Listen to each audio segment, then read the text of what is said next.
Isang mapagpalang araw sa ating lahat, guys. Ayun, magandang umaga, magandang gabi sa ibang panig ng mundo. So, bali kagising lang natin. Time check. Alas 10, 10 na ng umaga. Bali late tayo nagising ngayon kasi late na rin naman tayong natulog kagabi. And tsaka okay lang kahit late tayong nagising kasi wala naman tayong lakad ngayong araw. So, ayun, nagpapasalamat tayo sa ating Panginoon dahil binigyan na naman tayo ng isang napakagandang umaga o napakagandang araw ngayon. Ang ganda ng weather ngayon, guys. Buksan lang natin yung blind natin dito.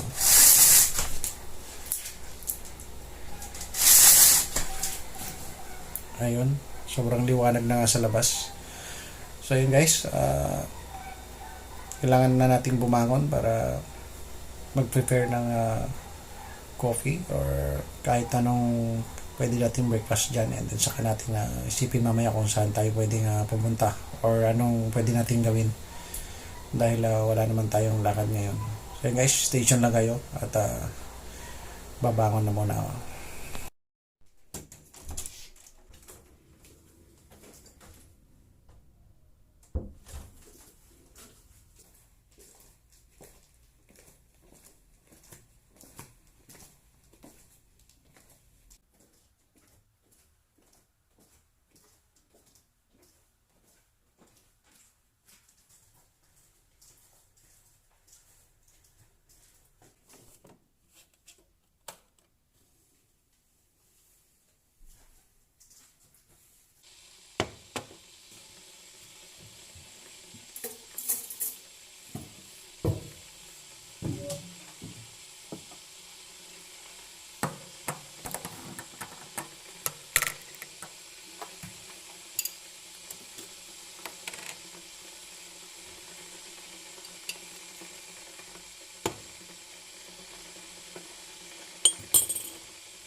So yun guys, tapos na tayo nagtimpla ng coffee. So kukuha naman tayo dito ng meron tayo ditong banana bread. Yan, gawa ng tita ko. Ayun, may isa na slice. Kuhanin natin to and dadagdagan natin yan. Yun, lagyan natin ganyan.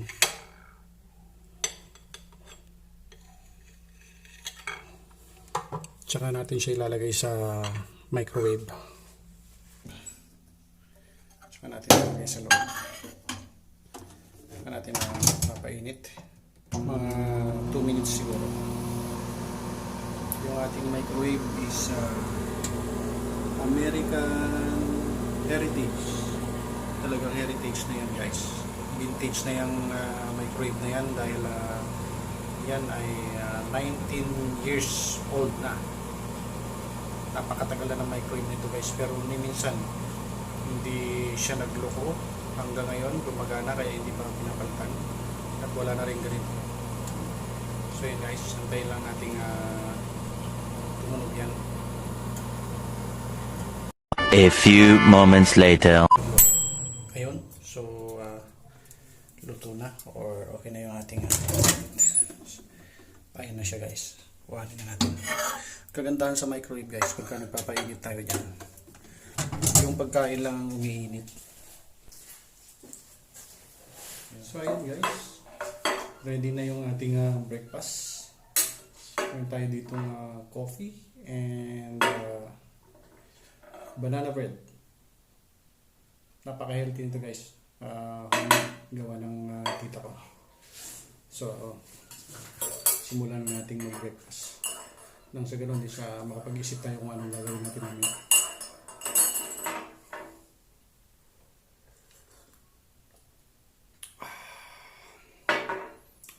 Suabe. Yan guys. Tingnan nyo kung gaano kaganda yung texture ng banana bread.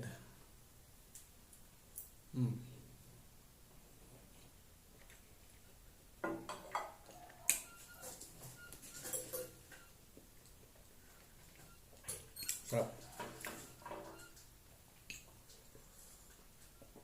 Dito din lang sa bahay ito ginawa guys. Mayroon tayong dyan. May oven.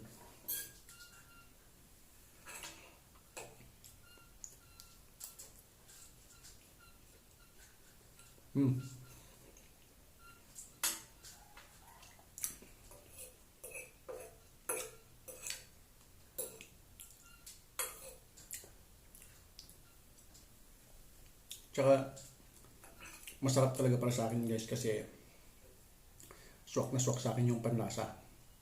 Kasi yung panlasa ko tsaka yung timpla din ng tita ko is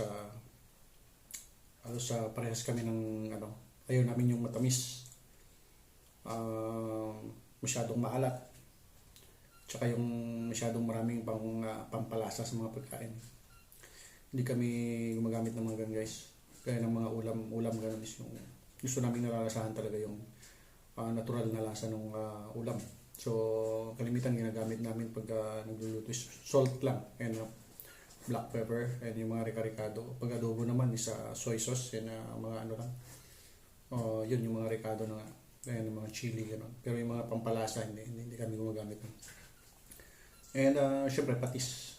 Sa mga ganito naman ayaw din namin ng masyadong matamis. Kaya minsan pag napapakain sa labas talagang masasabi mo talagang iba yung lasa. Sa amin lang naman yun. Depende na rin yun sa inyo guys kung gaano kayo ka sa tamis. Kami talaga hindi kami kasi nung mahilig sa masyadong matamis na pagkain. Sa akin pagka sobrang tamis yung pagkain, pakiramdam ko parang nababasag yung ngipin ko. Nangingilo. Pero hindi ko sinasabing may sira yung ngipin ko. Buo po lahat ng ngipin ko. Walang damage, walang ni kahit konting spot. Talagang sadyang hindi na kami mahilig sa matamis. Coffee. Black coffee din na ako. Hindi ako nagsusugar. Creamer, nilalagyan ko siya. Coffee mate. Sugar. Hindi.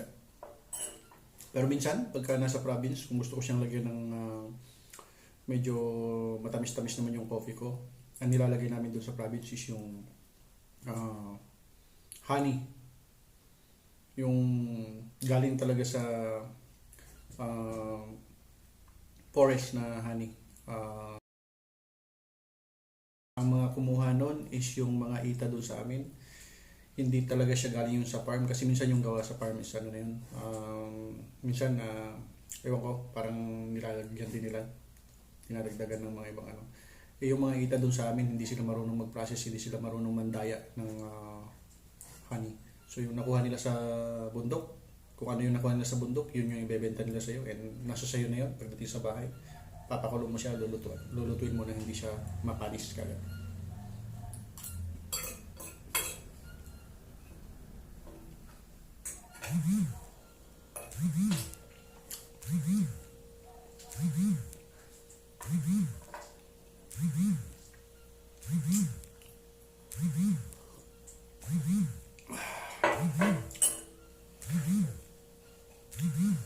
May tumatawag sa ating cellphone. Sana hindi maputol yung video.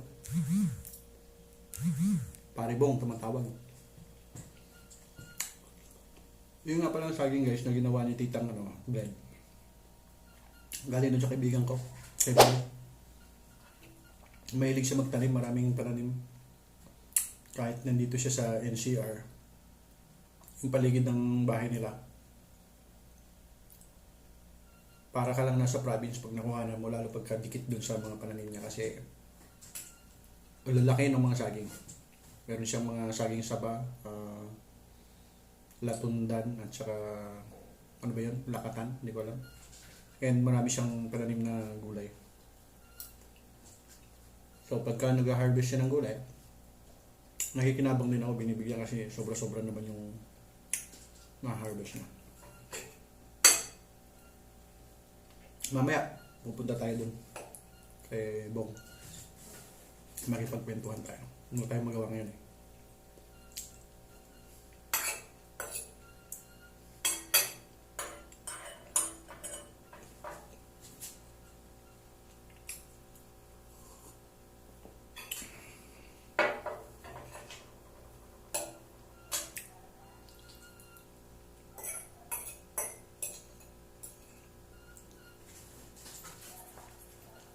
Sarap talaga guys.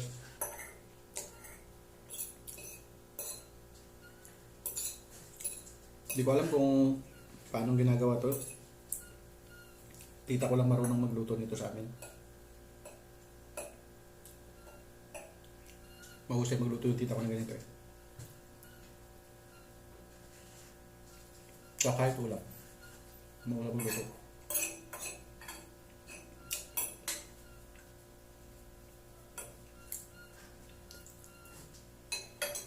Guys, ubus natin yung banana bread.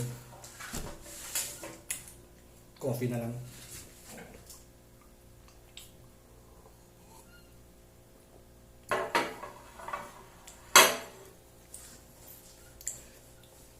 Ayan guys, hanggang dito na lang muna yung video natin. And sana hindi kayo magsasawang manood sa ating mga video.